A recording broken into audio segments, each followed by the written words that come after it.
berapa lama, Mbak? Kan baru. Tampaknya sekarang kan batuk sampai sore.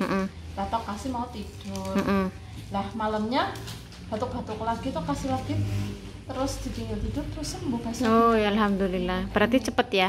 Iya. Padahal biasanya kalau batuk berapa lama, Mbak? Ya nyampe seminggu itu udah periksa ke bidan. Periksa ke bidan ya. Tapi masih batuk. Iya, pakai obat. Apalagi kakaknya. Oh, lebih ngingkling lagi batuknya. Ya kadang-kadang sering. Berarti pakai propolis berapa lama batuk itu cuma dikasih Paling 2 kali ya? 2 kali. 2 kali doang ya. Oh, iya. Alhamdulillah. Mbak, wong iki nek pilek serak banget kayak mampet. Terus tak kasih iki terus bolong. Caranya wis ora mampet.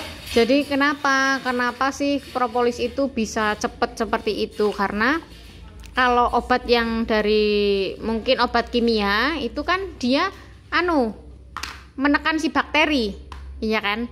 Tapi kalau ini kan meningkatkan daya tahan tubuhnya. Jadi virus, bakteri itu kan sebenarnya cuma kayak Mbak Asril juga nih anak kayak Mbak Yeni ku ya.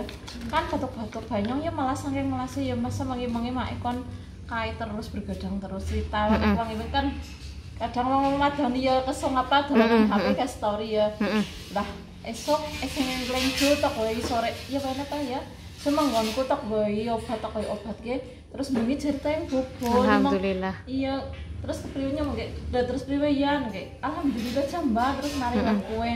Ya sih bukan lagi promo ya, tapi ya yang menganjurkan. Ini kan buat kekebalan tubuh juga bisa nyemongnya kayak yang alhamdulillah katan karo bintang awit minum iki.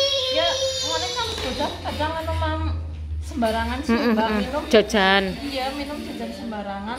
Akhirnya tok nang kowe alhamdulillah ya bocah sering wis ora sering liang lah maksudnya ora sering batuk-batuk sing lama palingnya 2 hari wis sembuh dikasih obat kue propolis. Alhamdulillah ya. Ini loh propolisnya, propolis NASA untuk meningkatkan antibody, untuk meningkatkan daya tahan tubuh ya. Jadi produknya ini kecil tapi manfaatnya luar biasa. Ini adalah manfaatnya untuk semua jenis penyakit ya.